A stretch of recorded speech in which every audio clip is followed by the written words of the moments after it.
ब्रह्म का दर्शन आत्म ज्योति जगा ले। बुझी हुई जगा कर ज्योति स्वराज फिर पाले। आत्म दर्शन। अभी की जो बाबा की नए साल की सभी ने मुरली सुनी होंगी,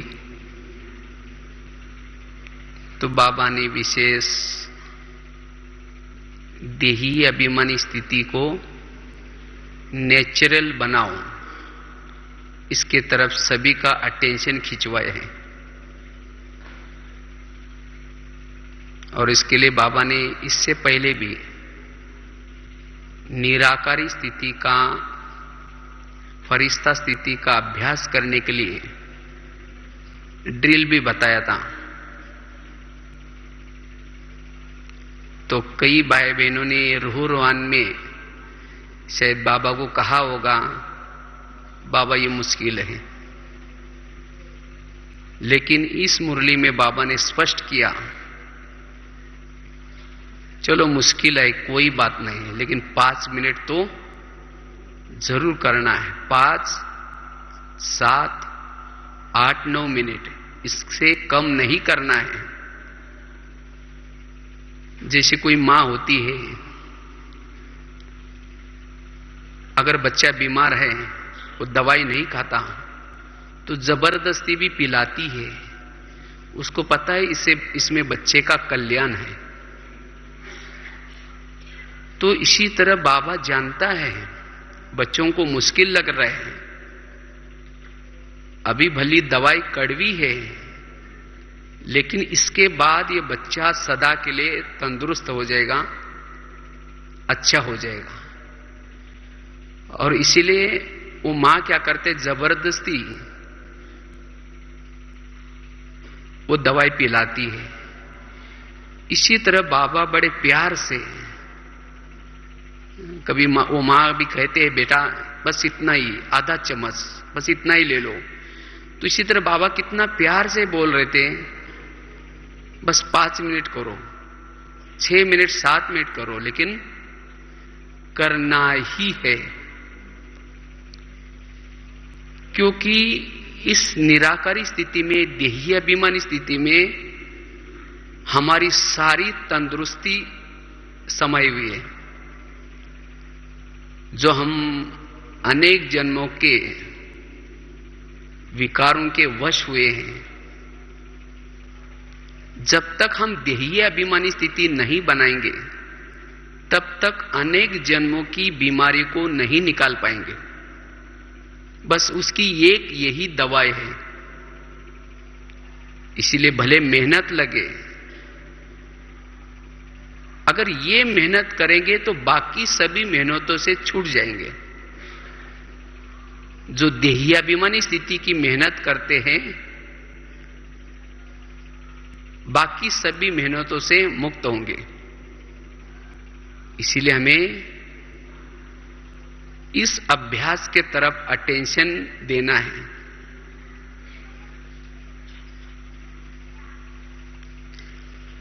और सभी देखते हैं कि वर्तमान समय प्रकृति के अनेक प्रकोप चल रहे हैं।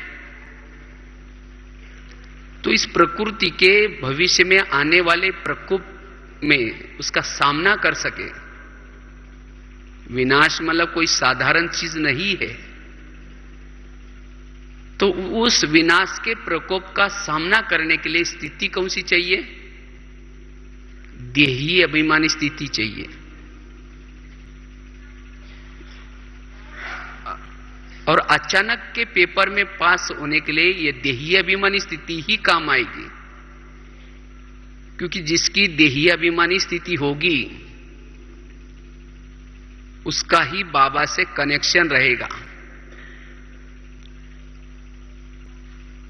वही बाबा का जो मैसेज है, टचिंग पावर, कैचिंग पावर, उसी समय ले सकेगा। उस समय साइंस की कोई भी साधन काम नहीं करेंगे, ना इंटरनेट, ना ईमेल, ना फोन, ना कुछ भी, उसी समय जो देही अभिमानी स्थिति है,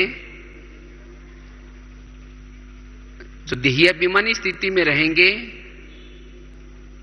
उसको ही बाबा टचिंग कराएगा, और ऐसी आत्मा ही उन बातों को कैचिंग कर सकते हैं। इसलिए इस देही अभिमानी स्थिति को हमें क्या करना है, बनानी है, और वो भी नेचुरल नेचर बाबा कहते हैं। जैसे बाबा ने कहा ना, देह भान जैसा नेचुरल रहा, वैसे ही देही अभिमानी स्थिति हमारी नेचुरल नेचर रहे। और जो देही अभिमानी स्थिति में रहते हैं, ऐसी आत्मा ही सेवाएं भी तीव्र गति से कर सकते हैं। बाबा ने उस मुरली में यह भी कहा, सभी को गोल्डन वर्ड की क्या दो, गिफ्ट दो, एक कोना भी बाकी न रहे। सभी चिल्ला रहे हैं, क्या तुम्हें रहम नहीं आता? वो रहम किसको सुनाई पड़ेगा? जो देही अभिमानी स्थिति में रहते हैं, उनको ही वो रहम की बातें, रहम के संकल्प सुनाई पड़ेंगे, और ऐसी आत्मा ही सेवा में भी लग जाएगी। इसलिए बाबा कहते बच्चे देही अभिमानी स्थिति बनाओ। अभी भी शायद कल या परसों ही बाबा की मुरली थी। बाबा ने कहा कि बच्चे तुम्हारी नजर आत्मा के तरफ जानी चाहिए, शरीर के पर नहीं। अगर हमारी अभी भी यह स्थिति नहीं बनी, तब कब बनेगी? इसलिए देही अभिमानी को हमें नेचुरल नेचर बनानी है। वैसे तो देही अभिमानी स्थिति के बहुत सारे फायदे हैं। देही अभिमानी स्थिति से ही हम राजाई के संस्कार प्राप्त कर सकते हैं। स्वराज्य, अपने कर्मेंद्रियों का राजा। अगर देही अभिमानी स्थिति नहीं है, तो जैसे कि हम माया को आह्वान कर रहे हैं। बाबा ने कहा ना, माया चाहती है कि अब मैं जाने वाली हूं, लेकिन कई बच्चे आह्वान करते हैं और उसके कारण मुझे आना पड़ता है। तो आह्वान क्या है? देह भान में आने से माया आएगी। जैसे कोई भी भूत कहां रहता है? जिस घर में लाइट नहीं है, वहां भूत रहता है। इसी तरह अगर इस शरीर रूपी घर में आत्मा की लाइट नहीं है, देही अभिमानी स्थिति नहीं है, तो जैसे माया का आह्वान हो रहा है। इसलिए हमें देही अभिमानी स्थिति को बनाना है। और जब हमारी देही अभिमानी स्थिति रहती है, देही अभिमानी स्थिति रहने से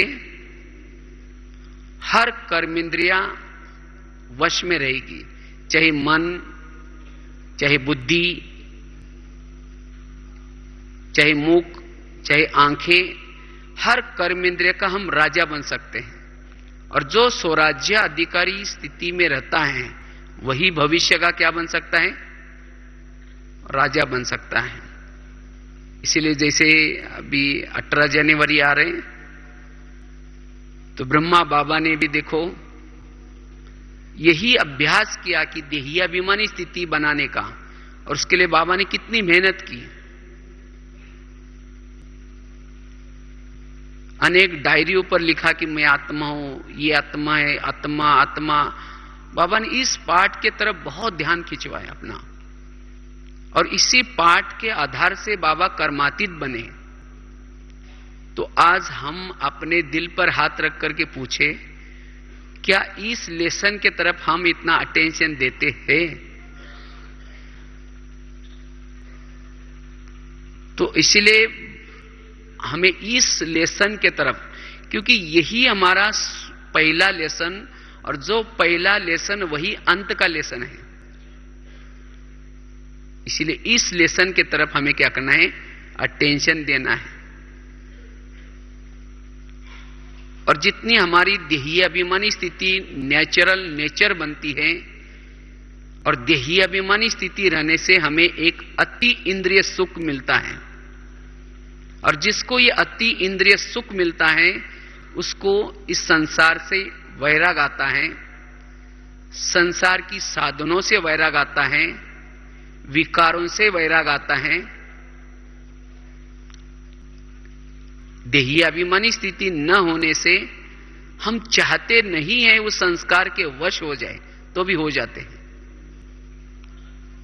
वो ज्ञान से वैराग आया है, ये करने से ऐसा होगा, इसका फल मिलेगा, लेकिन कभी कभी हम वश हो जाते। क्यों? क्योंकि वो अति इंद्रिय सुख का अनुभव नहीं किया है। जिस दिन आप देहाभिमानी स्थिति में रहते हैं, समझो कोई अमृत वाला जल्दी उठने के कारण या कोई ना कोई सोमान का अभ्यास करने के कारण, जिस दिन आपका अवस्था देहाभिमानी रहती है, उसी दिन जैसे आप न्यारे पैरे रहते हैं। किसी की भी कमजोरी का वर्णन करने का दिल नहीं कहता, कोई भी विकारों के तरफ या संस्कार के तरफ आकर्षित नहीं होते। क्यों? क्योंकि उसी दिन आपको देहाभिमानी स्थिति के कारण अति इंद्रिय सुख मिल रहे हैं। तो अगर हमें संस्कारों से वैराग करना है, संस्कारों को परिवर्तन करना है, कैसे भी कड़े से कड़ा संस्कार अगर हमारे अंदर है, वो निकलेगा देहाभिमानी स्थिति से। और देहाभिमानी स्थिति जब हमारी रहती है, कर्म योगी नेचुरल हम रह सकते हैं। कर्मों में बाबा भूल क्यों जाता है?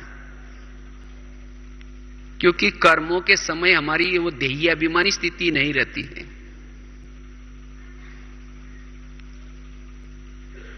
तो इसीलिए हमें इस स्थिति के तरफ क्या करना है, थोड़ा सा अटेंशन देना है। और जितनी हमारी ये देहाभिमानी स्थिति रहती है, नेचुरल नेचर, उतना दैवी गुण जीवन में, देहाभिमानी स्थिति वाला प्रसन्न रहेगा, संतुष्ट रहेगा, वह धैर्यचित रहेगा। कोई भी विपरीत घटना अचानक उसके सामने आई तो भी वो धैर्यचित रहेगा, वो गंभीर भी रहेगा, वो सहनशील भी रहेगा। तो देही अभिमानी ये पुरुषार्थ है, गुण उसके फल है। अगर हमारी देही अभिमानी स्थिति नहीं है तो गुण भी हमारे जीवन में दिखाए नहीं पड़ेंगे। और जितनी हमारी ये देही अभिमानी स्थिति नेचुरल होगी तो चाल और चलन से, चेहरे से सेवा भी होगी। दिन प्रतिदिन दुखों की लहर बढ़ती जाएगी, और उस दुखों की लहर में हम उस दुखों के लहर से बचे रहे। इसीलिए यह स्थिति बड़ी अवश्य है। लेकिन ऐसी स्थिति हम बनाए कैसे? ये तो उसका महत्व आपको वर्णन किया आपके सामने, इसका तो महत्व तो बहुत है। लेकिन ऐसी स्थिति का हम अनुभव कैसे करें? उसके लिए क्या ऐसा पुरुषार्थ करें जो हमारी वो नेचुरल नेचर ही बन जाए? ये आत्माभिमानी स्थिति, देहाभिमानी स्थिति हमारी भूले ही नहीं। और वास्तव में देहाभिमानी बनना यही हमारा लक्ष्य है। एक है संगम का लक्ष्य और दूसरा है सत्युग का लक्ष्य। संगम का लक्ष्य है देहाभिमानी बनना, जिसको बाबा कहते बाप समान बनना।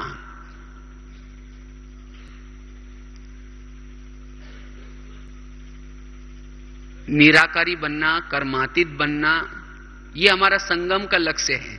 और सत्युग का लक्ष्य है देवी देवता बनना, ऊंच पद प्राप्त करना। लेकिन जो संगम के लक्ष्य तक जाता है, जो देहाभिमानी बनता है, उसको सत्युग की सभी बातें, ऊंच पद या जो भी बनना चाहते, जैसे भी बनना चाहते, वो मिल ही जाएगा।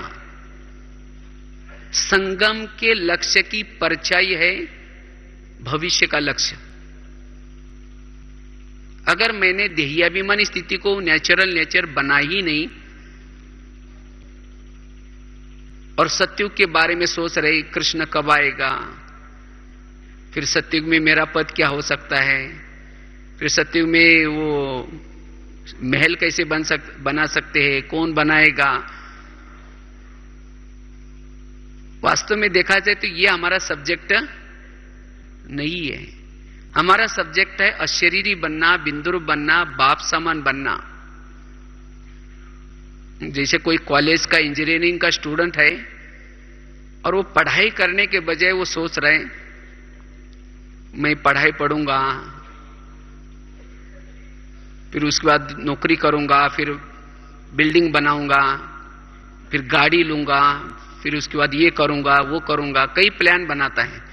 लेकिन वो पढ़ाई में फेल हो गया तो क्या हो जाएगा, उसके सब प्लान फेल हो जाएंगे। इसी तरह मैंने ये पुरुषार्थ किया ही नहीं विधेयी बनने का, अशरीरी बनने का, और सत्युग के बारे में प्लान्स कर रहे हैं, तो हमारे सब फेल हो जाएंगे। चलो वो अलग बात है जिसे नशा चढ़ते वो बातें याद करने से, बाकी क्या होगा कैसे होगा उसका चिंतन नहीं करना है। इसीलिए बाबा कहते ना ध्यान में जाना, साक्षात्कार करना, ये सब टाइम वेस्ट है। इसीलिए हमें ये देहाभिमानी स्थिति को बनाना है। ब्राह्मण जीवन हमारा स्टूडेंट लाइफ है और उसकी डिग्री है फरिश्ता और नौकरी है देवी देवता। जिसके पास डिग्री नहीं उसको नौकरी भी नहीं मिलती। तो इसी तरह देहाभिमानी स्थिति से फरिश्ता स्थिति आएगी, और जितना हमने फरिश्ता स्थिति को अच्छी तरह, जितनी जिस आत्मा की लाइट शक्तिशाली है, आत्मा की चमक अधिक है, उसका सत्युग का राज्य भी इतना ही बड़ा होगा। जिस आत्मा की चमक अधिक, उसका राज्य भी बड़ा। तो हमें यही पुरुषार्थ करना है, मेरी आत्मा की चमक कैसे बढ़े। दिन प्रतिदिन हमारी आत्मा की चमक को बढ़ाते जाना है, घटाना नहीं है लेकिन बढ़ाना है। किन बातों से मेरी आत्मा की चमक बढ़ जाती है और किन बातों से मेरी आत्मा की चमक कम हो जाती है, वो ध्यान देना है बस। तब हमारी देहाभिमानी स्थिति बनेगी। एक बार की बात है, एक शिष्य था, बहुत भक्ति करता था, शास्त्र कंठस्थ करता था, साथ में दान पुण्य भी करता था। तो एक बार क्या हुआ, वो गुरुजी के पास गया और गुरुजी को कहा, गुरुजी मैं ये दान कर रहा हूं, तपस्या कर रहा हूं, इतनी भक्ति कर रहा हूं, शास्त्र कंठस्थ कर रहा हूं, ये सब किसी लिए कर रहा हूं। तो गुरुजी ने कहा कि तुम एक आत्मा हो, इसका अनुभव करने के लिए कर रहे हैं। तो शिष्य को क्या लगा था, गुरुजी कहेंगे तुम अगले जन्म में बहुत महान बनेंगे। चलो 2 मिनट। तो वो बात सुना रहे थे, तो शिष्य था वो गुरुजी को कहता है कि मैं इतना सारा तप कर रहा हूं, दान कर रहा हूं, ये सब किसी लिए कर रहा हूं। तो गुरुजी ने कहा कि तुम एक आत्मा हो, इसका अनुभव करने के लिए कर रहे हैं। तो उसको लगता है कि ये गुरुजी बार बार ये आत्मा क्या कहते हैं, क्योंकि उनको लगा कि मुझे लगे कहेंगे कि तुम अगले जन्म में बड़े महान बनेंगे, धनवान बनेंगे, लेकिन गुरुजी ने कहा कि तुम एक आत्मा हो, इसका अनुभव करने के लिए कर रहे हैं। तो शिष्य को गुस्सा आता है, चले गए। कुछ साल के बाद फिर आए, अपने पास जो कुछ था सब दे दिया।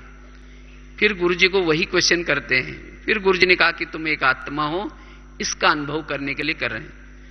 तो फिर शिष्य कहते गुरुजी को, गुरुजी आज से ना आप मेरे गुरु हैं ना मैं आपका शिष्य हूं। चला गया। अब सोचता है मेरे पास अभी जो था वो भी दे दिया, अब मैं अभी बैठ करके क्या करूं। तो सोचता है मैं कहीं चला जाता हूं। तो इतने में उसको बार बार याद आता है गुरुजी बार बार कहते हैं तुम एक आत्मा हो। ये आत्मा क्या होता है, उसका अनुभव करने के लिए वो दृढ़ता से बैठ गया। तो कुछ समय के बाद उसको यह अनुभव हो गया।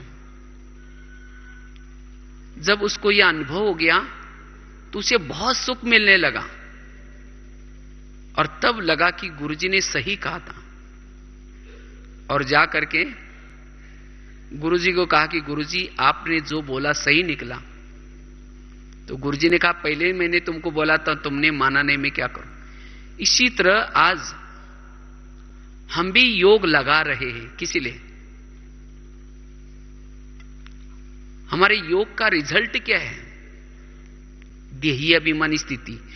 अगर मैं 1 घंटा तक योग किया लेकिन तो भी मेरी देही अभिमानी स्थिति नहीं बनी, इसका मतलब मेरा 1 घंटे का योग वो यथार्थ नहीं था। आज हम ये ज्ञान सुनते हैं तो ज्ञान का रिजल्ट क्या है? देही अभिमानी स्थिति। आज जो हम धारणाएं करते हैं, धारणा का रिजल्ट क्या है? देही अभिमानी स्थिति। सेवा करते हैं, यथार्थ अगर मैंने सेवा की है तो मेरी क्या होनी चाहिए? देही अभिमानी स्थिति होनी चाहिए।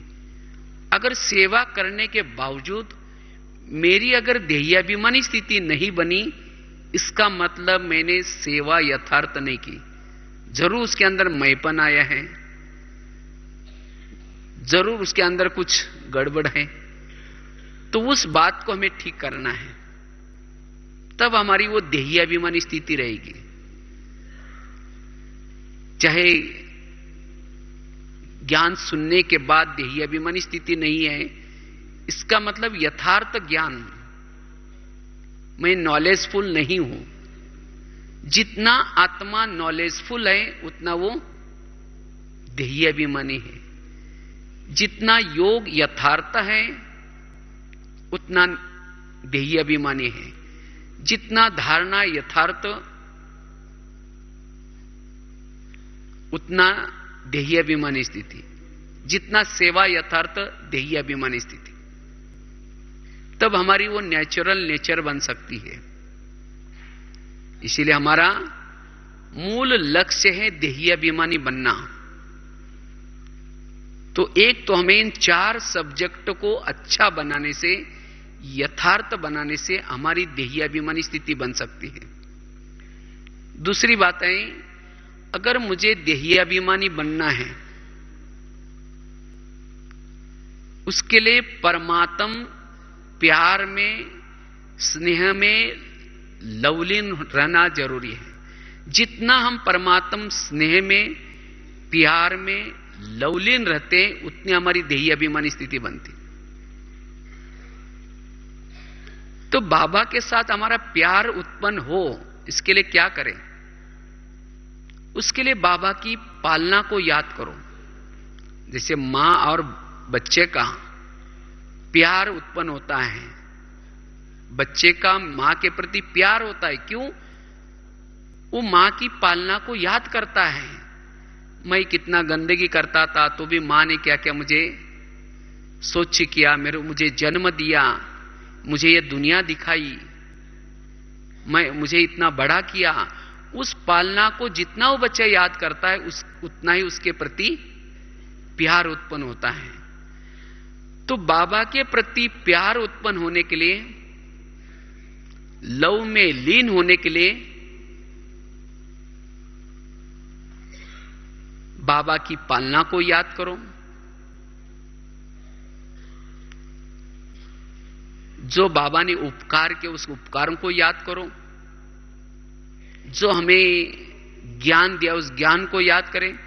तो जितना इन बातों को याद करेंगे उतनी लगन में मगन की स्थिति होगी और उसी लगन की, मगन की स्थिति का रिजल्ट है देही अभिमानी स्थिति। जब हम योग में बैठते हैं, जितना स्नेह में खो जाएंगे। अब जैसे 18 जनवरी आ रहे हैं, तो 18 जनवरी हम सब क्या करते हैं? बाबा के स्मृतियों को याद करते हैं, और उसके कारण हमारी स्नेह में लवलीन स्थिति बनते हैं, और उसके कारण उसी दिन हमारी सबकी कैसी स्थिति रहती है? देही अभिमानी स्थिति रहते हैं। भले हम है उसी स्थान पर, उसी शरीर में, उन्हीं लोगों के साथ, लेकिन उसी दिन जैसे कोई इस दुनिया में नहीं है, कहीं और है। तो केवल 18 जनवरी ही नहीं, लेकिन ऐसे ही अगर हम रोज करेंगे तो क्या वो नेचुरल नेचर नहीं बन सकती? जरूर बन सकती है। इसीलिए परमात्म स्नेह में, प्यार में, लव में लीन रहने का अभ्यास करना है। और उसके लिए जो बातें बताई,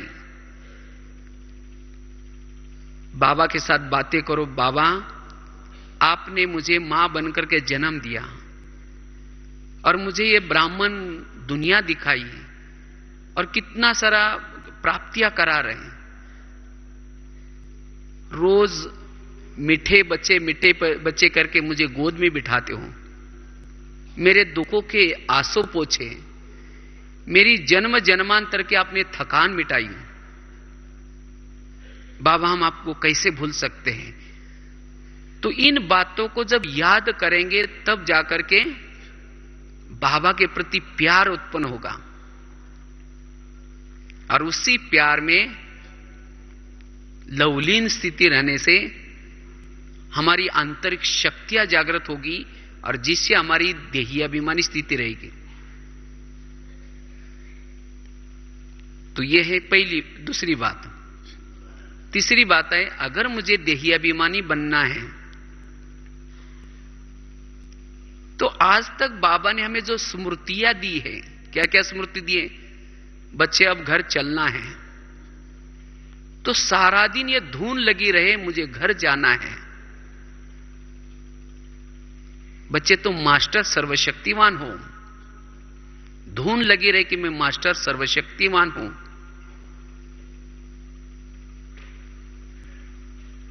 बच्चे, तुम कलब कलब की विजय हो, धुन लगी रहे कि मैं कलब कलब का विजय हूं।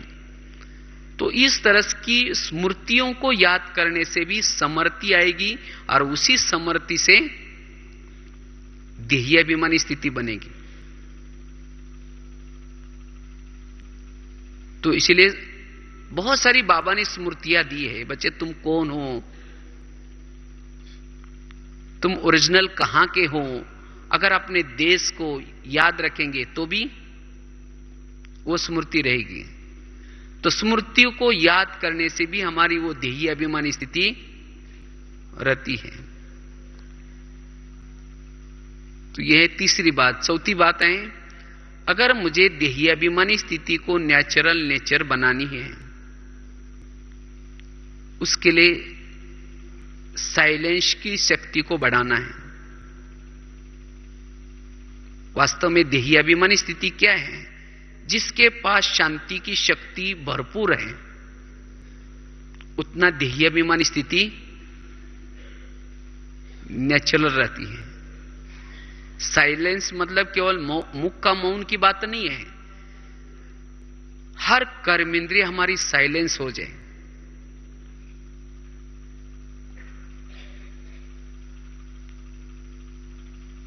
जिसको बाबा कहते, बच्चे तुम देखना जब बंद करोगे, मैं तुम्हें देखना शुरू करता हूं।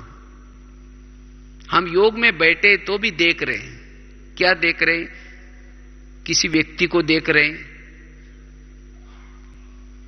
कोई ना कोई कारोबार करना है उसको देख रहे हैं। मना भले ही ये आंखें बाबा को देख रहे हैं, लेकिन बुद्धि कहां देख रहे हैं? जब बुद्धि कहीं और देखेगी तो बाबा हमें कैसा देखेगा, या बाबा कैसे दिखाई पड़ेगा? इसलिए हमें और बातों को देखना बंद करना है। इसको कहते आंखों का साइलेंस। इसके साथ साथ मन का भी साइलेंस। मन सोच ही रहा है उसी समय भी व्यर्थ बातों को। इस मन का साइलेंस, जब तुम देखना बंद करोगे तब मैं देखूंगा, जब तुम सोचना बंद करोगे तब मैं तुम्हें शक्ति दूंगा। जब तुम बोलना बंद करोगे, हम बैठे योग में लेकिन बोलते रहते किसी से, तो बाबा कैसे बोलेगा हमारे साथ?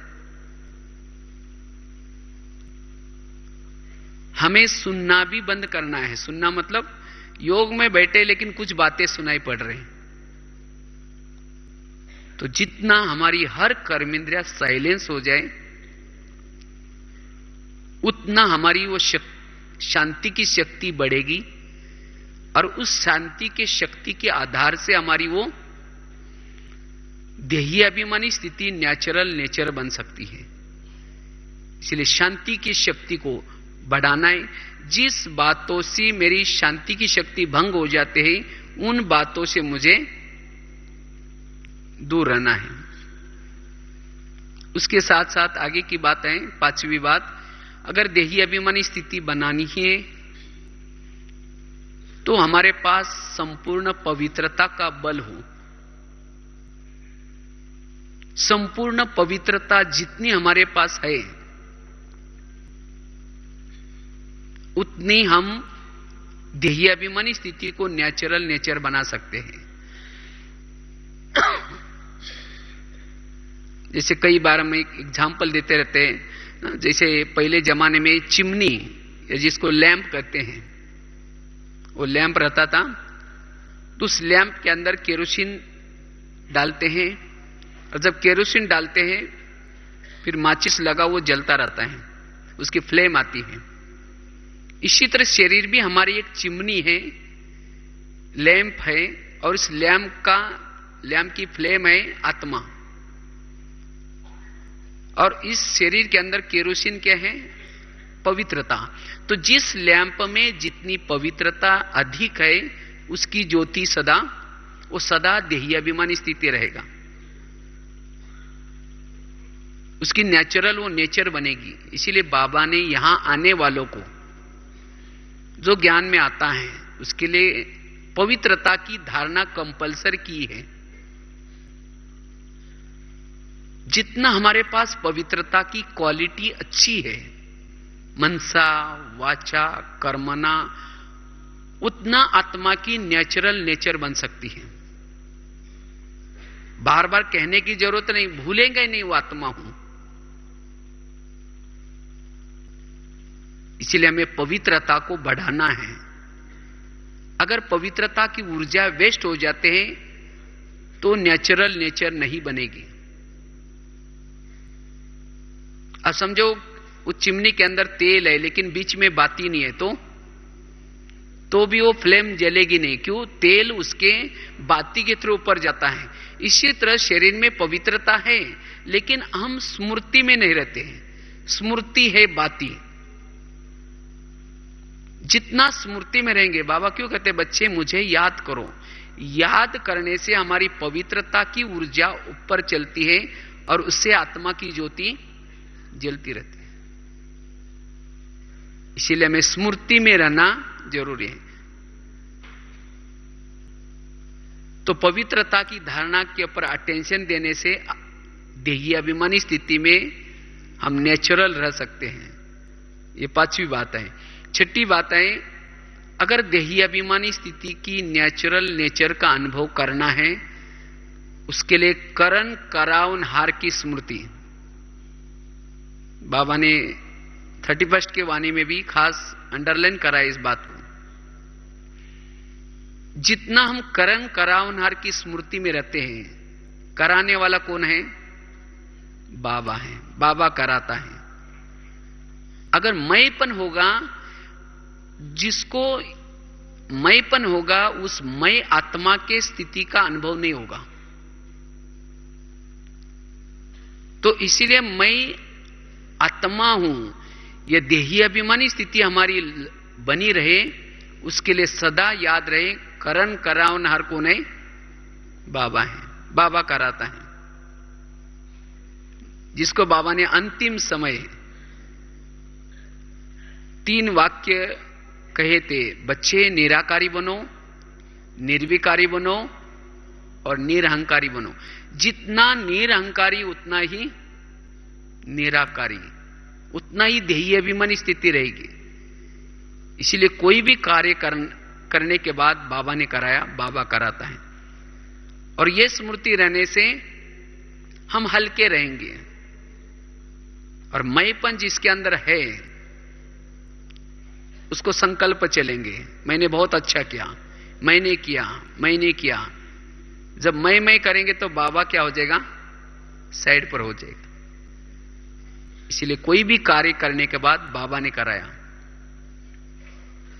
जैसे कठपुतली का डांस कराते हैं, जब कठपुतलियां डांस करती हैं तो जो कठपुतली को नचाने वाला पर्दे के पीछे होता है वो दिखाई नहीं पड़ता सामने, हमें केवल नजर आते हैं कठपुतलियां, और उसके धागे भी बड़े महीन होते हैं, वो दिखाई नहीं पड़ते। तो लोगों को वंडर लगता है कठपुतलियां डांस कैसी कर रहे हैं, और उसको देख करके वो तालियां बजाते हैं। और उस समय कठपुतली को अभिमान आए, वहां मैं कितनी अच्छी डांस कर रही हूं। तो वास्तव में कठपुतली डांस कर रही है, उसको वो ऊपर वाला, वो पर्दे के पीछे वाला अपने उंगलियों से नचा रहा है। इसी तरह आज हम भी सभी कठपुतलियां हैं, और इस पर्दे के पीछे ऊपर से बाबा क्या कर रहे हैं, करण करावनहार बनकर के कार्य कराता है। लेकिन कभी कभी उस कार्य में जब सफलता होती है, वाहवाह होती है, तब हमें क्या होता है, मैंने बहुत अच्छा किया, मैं बहुत अच्छा करता हूं। और ये मैंपन आने के कारण फिर जो हमारी देही अभिमानी स्थिति रहनी चाहिए वो नहीं रहती। इसीलिए हमें सदा ही क्या करना है, बाबा ने कराता है, बाबा कराता है, बाबा ने कराया, ये स्थिति रहे, तब हम हल्के रहेंगे। जैसे बाबा ने ब्रह्मा बाबा का एग्जाम्पल दिया, बाबा की कितनी जिम्मेवारी थी, लेकिन बाबा सदा क्या समझते थे, शिव बाबा करा रहे हैं, शिव बाबा का यज्ञ है, उसको चिंता है, मुझे कुछ सोचने की कोई आवश्यकता नहीं। तो इसी तरह चाहे हम घर में रहते हैं, चाहे व्यवहार में रहते हैं, सदा हम हल्के रहे। यही कार्य हम कितना बार किया हुआ है, नथिंग न्यू। तो इसलिए मैंपन से मुक्त, अगर ये मैंपन हमारे अंदर रहा अंत तक, तो हम सतयुग में नहीं आ सकेंगे। मैंपन एक प्रकार का पूछ है। जैसे दिखाते हैं ना, त्रेता युग में जितने भी राम के भगत है, उन सबको क्या दिखाए हैं, पूछ दिखाए हैं। और कृष्ण के साथ जो आने वाले हैं गोप गोपिका, उनको किसी को भी पूछ नहीं है। क्यों? क्योंकि उन्होंने मैंपन के पूछ को खत्म किया था। तो कौन से युग में आना है, सतयुग में आना है ना। तो सतयुग में आना है तो ये मैंपन का पूछ हमें क्या करना है, खत्म करना है। आज ये मैंपन यही ध्याभिमान में लाता है। तो मेरे अंदर ये मैंपन का जहर छिपा हुआ है या नहीं है, उसकी निशानी क्या है? मैंपन वालों को अपमान फीलिंग होगा, किसी ने सम्मान नहीं दिया, किसी ने पूछा नहीं, मैं ये करता हूं, मैं इतना सेवा करता हूं तो भी मुझे नहीं पूछा। अगर कोई किसी का अपमान फीलिंग होता है, इसका मतलब क्या है, मैंपन है। और ऐसी आत्मा फिर देही अभिमानी स्थिति में स्थित नहीं रह सकती। इसीलिए देही अभिमानी स्थिति में रहना है तो सदा याद रहे बाबा कराता है, ये कार्य बाबा का है, शिव बाबा मालिक है, वो कराता है। इसलिए मैंपन से मुक्त, ये छठी बात है। सातवीं बात है, अगर देही अभिमानी स्थिति का नेचुरल नेचर अनुभव करना है, उसके लिए हमारा योग कैसा चाहिए? यथार्थ योग। बाबा कई बार ये शब्द यूज करते, बच्चे यथार्थ योग करो। यथार्थ जब मन बुद्धि बाबा के साथ ज्वाइंट होती है योग के समय, उस थोड़े से आधा पौन घंटे के अंदर जो योग लगता है, उस योग से सर्वशक्तिवान की शक्तियां कमजोर आत्मा में हमारे में आती है, और उस शक्ति आने से सारा दिन हम कर्मों में चलते फिरते कैसे रहेंगे? देहाभिमानी स्थिति में रहेंगे। अगर मेरी देहाभिमानी स्थिति नहीं रहती, इसका मतलब मैं जो योग करता हूं उस योग में कोई प्रॉब्लम है। इसीलिए मुझे बैठ करके उस विधि से, यथार्थ विधि से योग लगाना है। तो उसकी यथार्थ विधि क्या है? जैसे कई बार हम एक एग्जाम्पल देते रहते हैं, जैसे आजकल मोबाइल निकला है, मोबाइल को चार्ज करते हैं। वो कैसे करते हैं? अगर मोबाइल को यथार्थ चार्ज नहीं करेंगे तो सारा दिन बैटरी उसकी चार्ज नहीं होगी। इसीलिए हमें यथार्थ चार्ज, अर्थात जैसे उस मोबाइल को प्लग के पास लाते हैं, उसकी दोनों तारे प्लग में डालते हैं, फिर उसका स्विच चालू करते हैं और लगातार उस तारों को डालकर ही रखते हैं 1-2 घंटा तक। ऐसा नहीं कि तार को अंदर प्लग में डाला फिर निकाल दिया, फिर डाला फिर निकाल दिया। तो इसी तरह हमें भी क्या करना है, अपने शरीर रूपी मोबाइल को योग के समय जहां बिठाना है, प्लग के पास, प्लग मतलब जहां सेंटर या बाबा का कमरा जो भी स्थान है वहां लेके जाना। इसके साथ साथ दोनों भी तारे प्लग में डालना। दोनों तारे अर्थात मन भी और बुद्धि भी। अगर एक तार डालेंगे दूसरी बाहर होगी तो मोबाइल की बैटरी चार्ज नहीं होगी। इसी तरह मन बाबा में लगाया, बुद्धि नहीं लगाई, तो भी यथार्थ शक्तियां अंदर नहीं आएगी। इसीलिए हमें दोनों भी तारे डालनी है। फिर स्विच भी चालू करना है, स्मृति का स्विच। फिर जब भी योग में बैठेंगे स्मृति स्वरूप होकर के बैठे। जैसे पता ना क्या क्या स्मृति करनी है। बाबा ने मेरे पर कितने उपकार किए, बाबा ने कितना मुझे पढ़ाया, कितना ज्ञान, क्या क्या सोमान दे। इसीलिए स्विच भी चालू करना है। और ऐसे नहीं कि तारों को डालते रहो निकालते रहो। मन बुद्धि को बार बार बाबा में लगाओ, बार बार निकालो।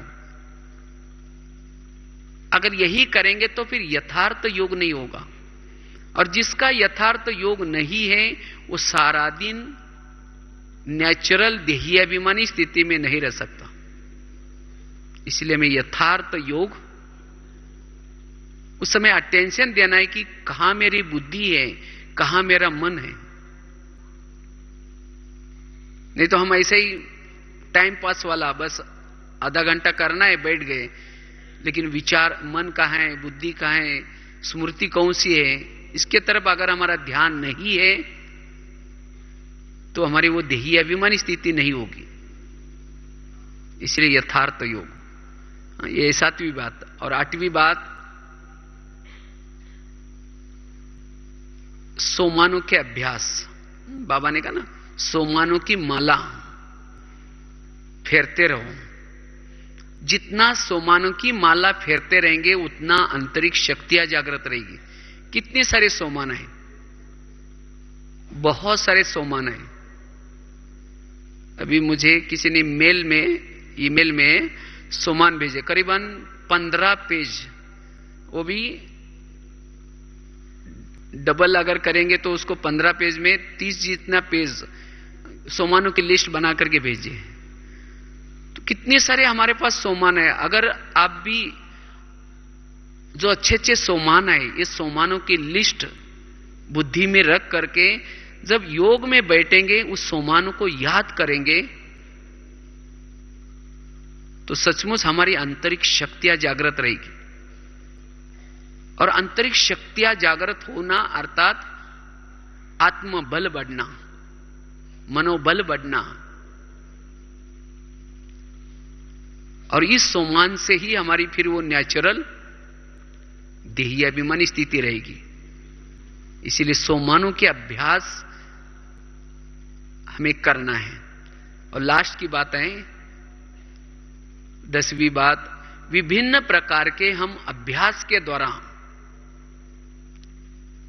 विभिन्न अभ्यास जो मैंने एक शुरू में जब इस ज्ञान मार्ग में आया था तो शुरू में मैंने एक बहुत सुंदर अभ्यास किया, और उस अभ्यास के कारण मुझे देहाभिमानी बनने के लिए बहुत मदद मिली। जो बाबा ने हमें पहले लेसन में सुनाया है, शरीर हमारी क्या है? गाड़ी है, और आत्मा उसका क्या है? ड्राइवर है।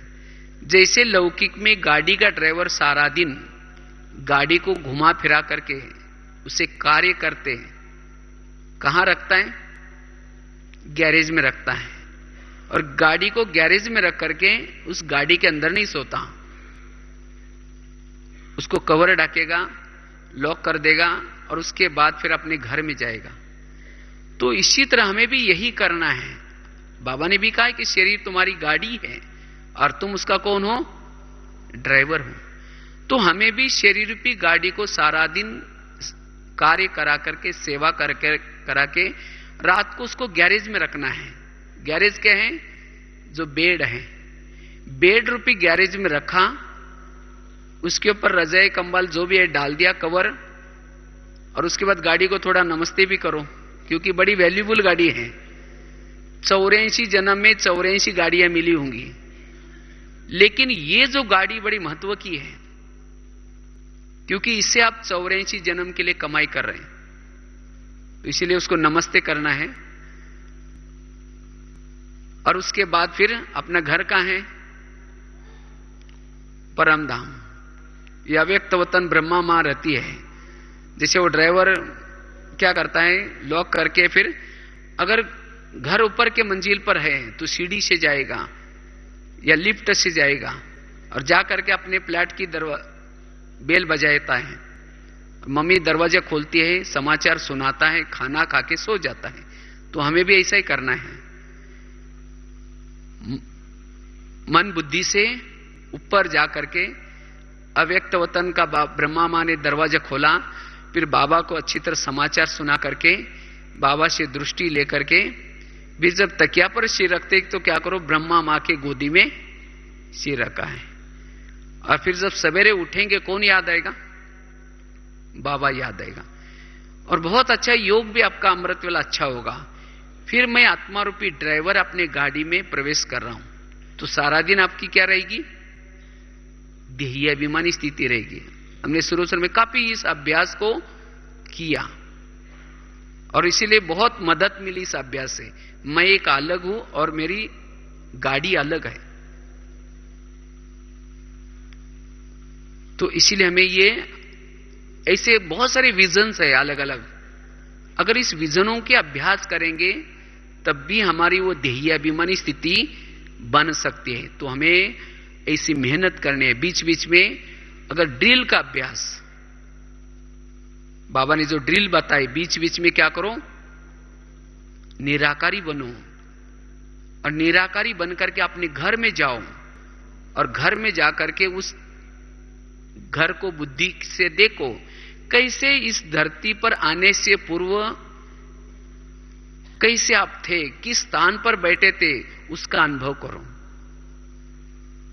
तो इस तरह से हम देही अभिमानी स्थिति का अनुभव कर सकेंगे। और लास्ट की एक बात है, आत्मा के जो ओरिजिनल गुण है 7 स्वरूप, उस 7 स्वरूप का अभ्यास करने से भी हमारी वो देही अभिमानी स्थिति बन सकती है। तो इस तरह से 10-12 बातें हैं। अगर इसको हम करेंगे तो हमारी देही अभिमानी स्थिति बन सकते हैं।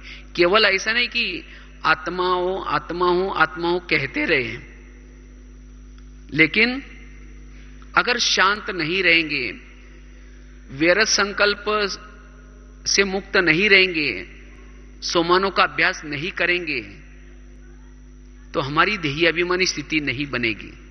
जैसे अगर किसी को लंदन जाना है, और लंदन जाना है तो घर में बैठ करके कह रहा है कि मुझे लंदन जाना है, लंदन जाना है, लंदन जाना है, वो कहां रहेगा? घर में रहेगा। इसी तरह हम बैठ करके कहते मैं आत्मा हूं, मैं आत्मा हूं, आत्मा हूं, और लेकिन सारा दिन शांत स्वरूप का अभ्यास नहीं, सोमानो का अभ्यास नहीं, तो वो स्थिति नहीं बनेगी। अगर लंदन जाना है तो यहां से पहले क्या करना पड़ेगा, बस स्टैंड पर जाना पड़ेगा, वहां से अहमदाबाद या दिल्ली जाना पड़ेगा, और वहां से फिर फ्लाइट से लंदन जा सकेंगे। ये स्टेशन आपको क्रॉस करने ही पड़ेगी। इसी तरह आत्माभिमानी या देहाभिमानी बनने के लिए शांत स्वरूप का, सोमानों का, पॉजिटिव थिंकिंग का, ये सब स्टेशंस है। अगर इसको हम आचरण में लाते हैं तो इसका रिजल्ट हमारी देही अभिमानी स्थिति बन सकती है। तो इसलिए इसकी थोड़ी सी हमें क्या करना है, मेहनत करनी है, और ये मेहनत भविष्य में बहुत काम आएगी। इसीलिए बाबा कहते बच्चे इसके तरफ हमें थोड़ा सा ध्यान देना है, नेचुरल नेचर बनानी है, और इससे ही कड़े से कड़े संस्कार के ऊपर हम जीत प्राप्त कर सकते हैं। और अंतिम समय हमें सबको किरणाएं देनी पड़ेगी, पावर्स देनी पड़ेगी, लेकिन वो हम इस देही अभिमानी स्थिति के द्वारा कर सकेंगे। देही अभिमानी स्थिति हमारे पुरुषार्थ में रंगत लाएगी, बहुत सारे चमत्कार करा सकती है। जैसे जहां दीपक है, अंधेरे में दीपक होगा तो सभी की ध्यान कहां जाता है, उस दीपक के तरफ जाएगा। इसी तरह जितनी हमारी देहाभिमानी स्थिति जाए, उतना सबका ध्यान हमारे तरफ जाएगा। किसी को बुलाने की जरूरत नहीं, ऑटोमेटिकली खींचे हुए आएंगे। तो इसीलिए हमें इस मेहनत को बार बार करना है। इसीलिए बाबा भी साकार मुरली में, अव्यक्त वाणी में बार बार इस तरफ ध्यान खिंचवाते। क्यों? बड़ा इंपॉर्टेंट लेसन है और इसको हमें पक्का करना ही है। और इसीलिए बाबा ने अभी ड्रिल को भी भले 5 मिनट करो, 6 मिनट करो, लेकिन करना जरूर है। और इसका अनुभव करने के लिए कुछ बातें अवश्य हैं। अच्छा, ओम शांति।